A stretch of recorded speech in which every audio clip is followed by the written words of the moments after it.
Hey, I'd like to welcome you to another episode of Mission Matters. My name is Adam Torres, and if you'd like to apply to be a guest in the show, just head on over to missionmatters.com and click on Be Our Guest to apply. All right, so today is a very special episode. We brought on Dr. Chelsea Johnson. She is the founder of Concierge Care Pediatrics, and I'm happy and proud to announce that Chelsea will be an author in one of our upcoming books, or I should say our next upcoming book. So first off, hey, I just want to say welcome, Chelsea. Thank you for having me. All right, so we got a lot to talk about today. We'll talk about the book just briefly because of course we'll be bringing you back on the show and we'll do a deep dive into the book later when it's actually out and live, but I definitely want to go more into Concierge Care Pediatrics and really your story, how you got started, and really your vision for your company. But before we do all that, we'll start this episode the way that we start them all, with our Mission Matters Minute. So, Chelsea, we at Mission Matters, we amplify stories for entrepreneurs, executives, and experts. That's our mission. Chelsea, what mission matters to you? My life is about kids. I am a pediatrician for the past 20 years, and I have known I wanted to be a doctor since I was 12. So, my passion is trying to do the best to take care of kids. And I have found that right now my passion is doing it within my own company and my own space so that I can deliver the care that I want with the new unique care deliveries that are available since the COVID pandemic. Yeah.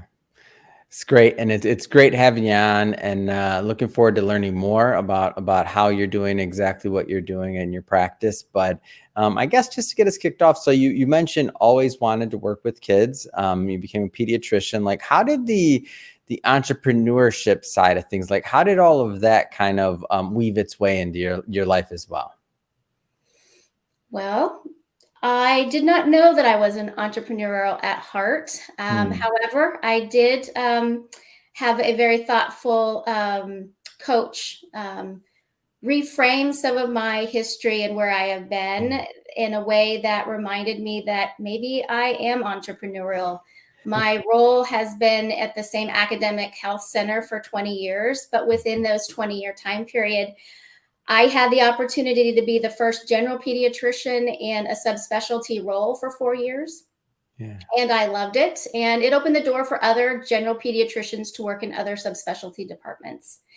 I also was on a startup team for a brand new urgent care center that was being built and got to participate in what it's like to um, develop the processes and policies and schedules for a new urgent care center in the area.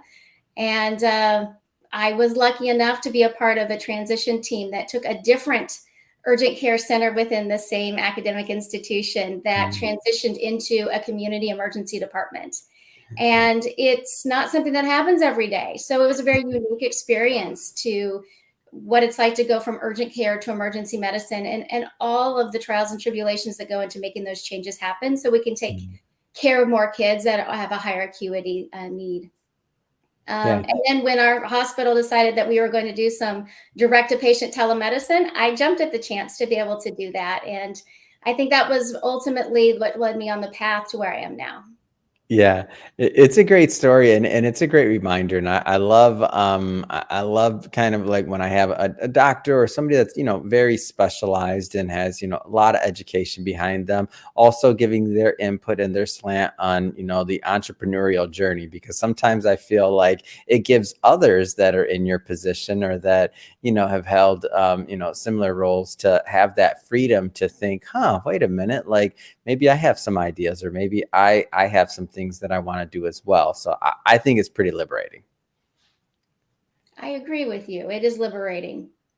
So Chelsea, I want to talk about the book today. We'll talk about it again, very high level, because we're going to again bring you back on the show once the book's actually live and out, and then we'll do a deep dive in the writing. And I know subject matter can change in editing and otherwise, but high level, like what are some of the things that you hope to propose in the upcoming book?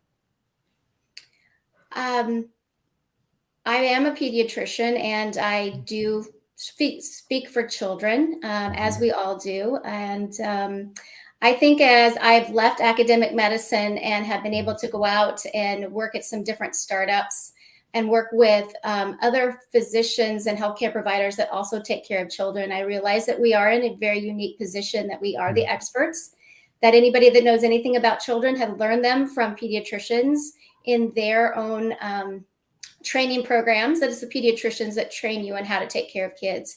And I think that that puts us in a unique position, and not only in the healthcare for kids, but when it comes to education for kids, when it comes to dealing with what's going on in the school system and policies, when it comes to how we're going to provide social programs for kids within our government realm. And when it comes to developing pharmaceuticals and medical devices for kids, I think pediatricians should be at the decision-making table, because we have a unique perspective on how to do this better for children.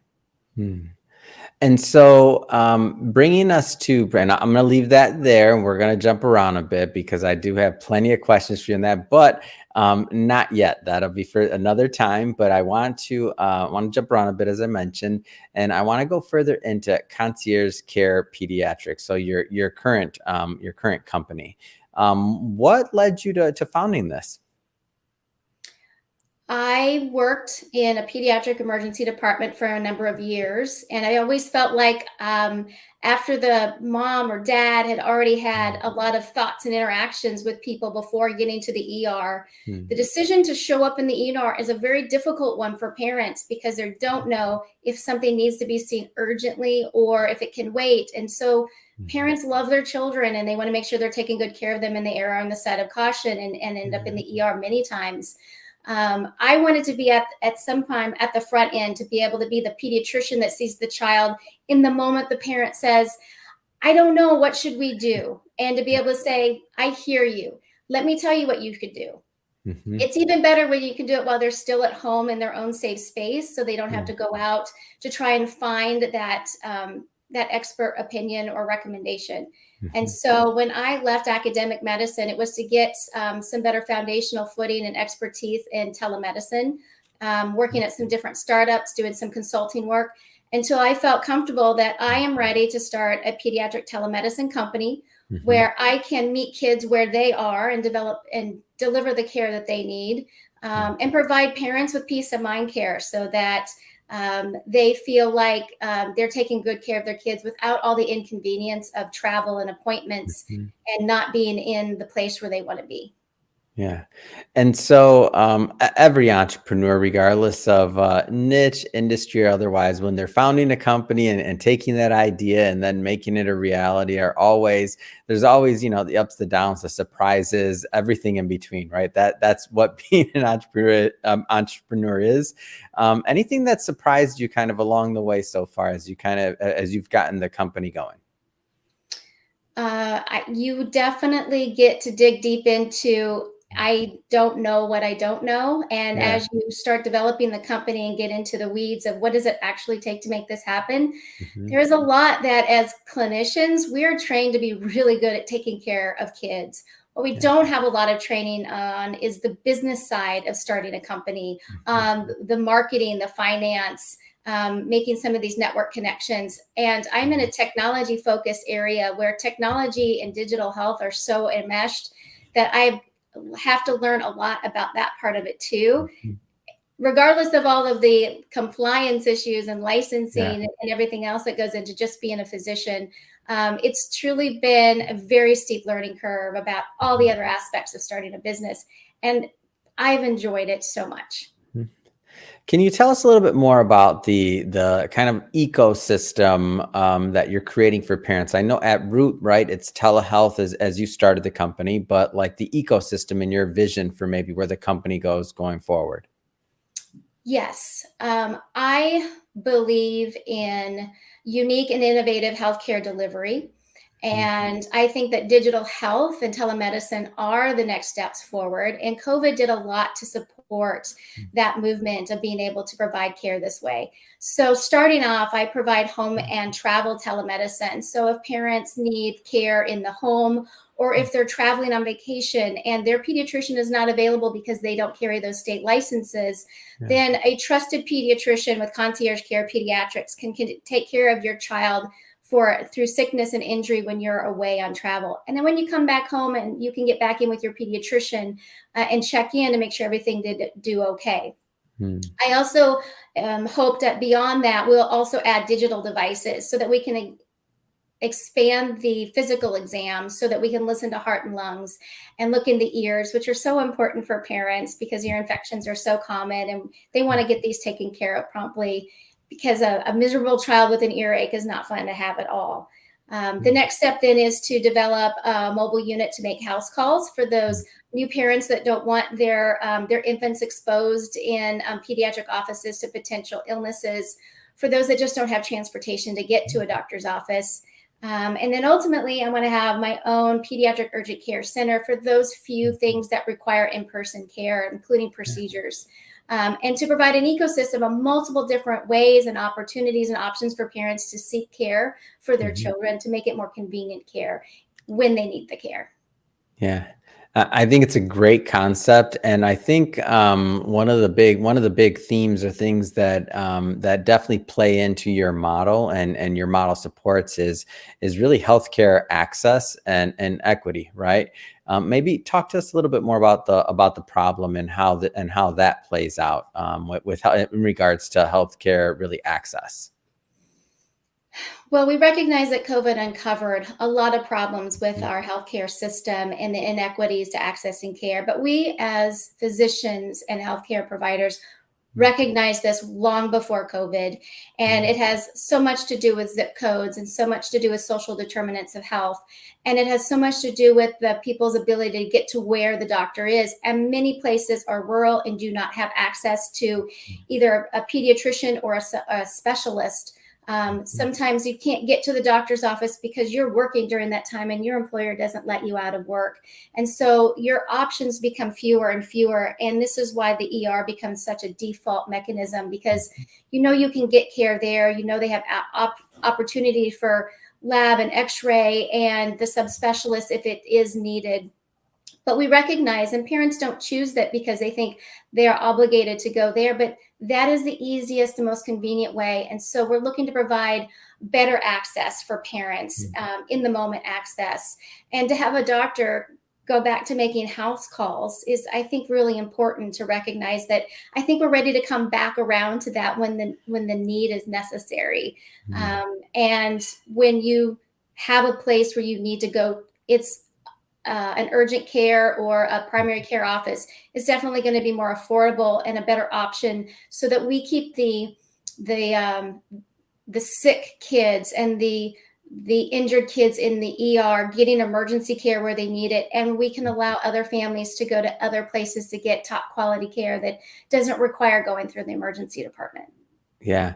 And I think one of the in our conversations, off the air that we've had, and one of the central themes and kind of, I guess, misconceptions is that, kids are not little adults, right? They require something different than our current, than the same care, the same methods, the same procedures that, that adults would go through in these types of situations. Can you maybe speak on that a little bit? Oh, you bet. As a pediatrician going through residency and our training programs, it's a mantra that we learned is Yeah. kids are not small adults.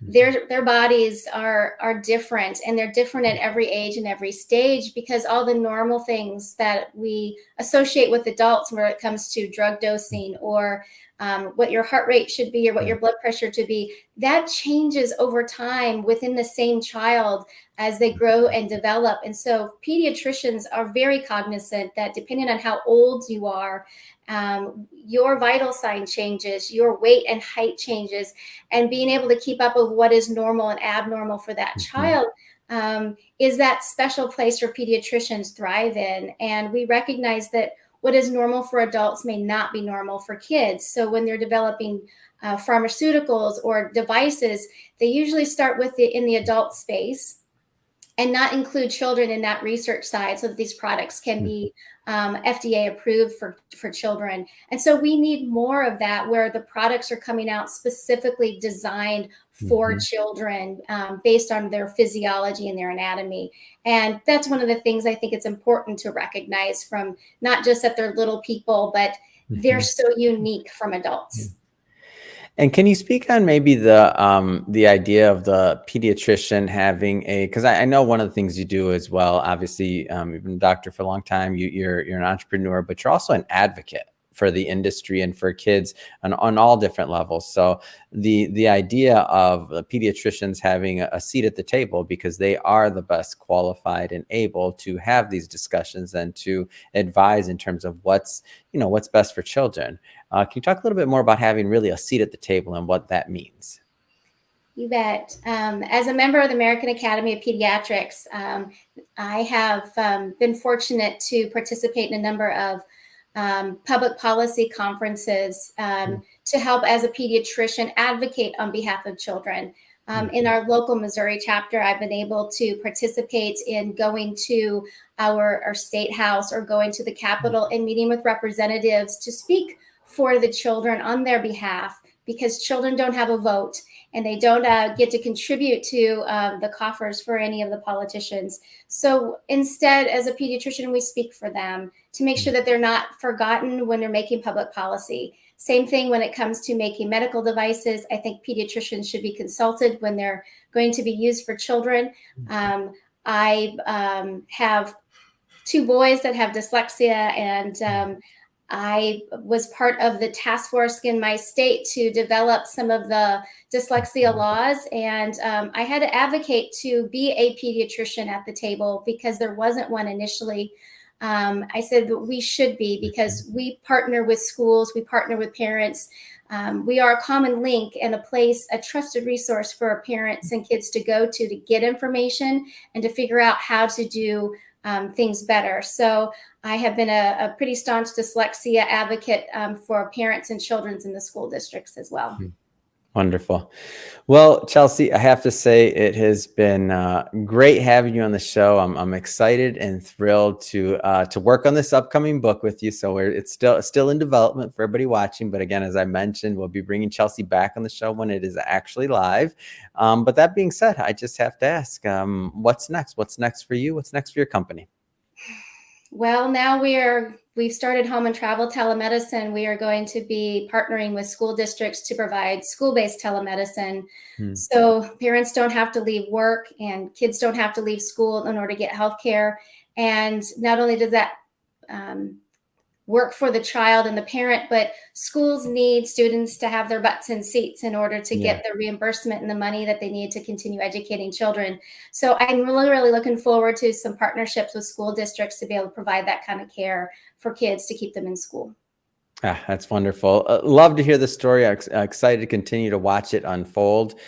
Chelsea, if somebody wants to learn more about Concierge Care Pediatrics and follow your story, what's the best way for them to do that? Sure. We have a website, conciergecare-pediatrics.com. We are in the process of updating it so that we're going to be adding our online scheduling for telemedicine visits there over the next couple of weeks. And we do have a Facebook page, Concierge Care Pediatrics. Wonderful. And we'll put all that information in the show notes so that our audience can just click on the links and head right on over. And speaking of the audience, if this is your first time with Mission Matters or listening to a Mission Matters episode, we're all about bringing on business owners, entrepreneurs, executives, and experts and having them share their mission, the reason behind their mission, really why they do what they do, how they're doing it, and what we can all learn and gain from that so that we can all grow. And that's the whole point of Mission Matters, is for us all to learn together and to grow together. If that's the type of content that sounds interesting or fun or exciting or engaging to you, hit that subscribe button, because we have many more mission-based individuals coming up on the line and we don't want you to miss a thing. And Chelsea, really, it has been a pleasure. Thanks again for coming on the show, and until the next time we get to work with each other. It was a pleasure. Thank you for having me.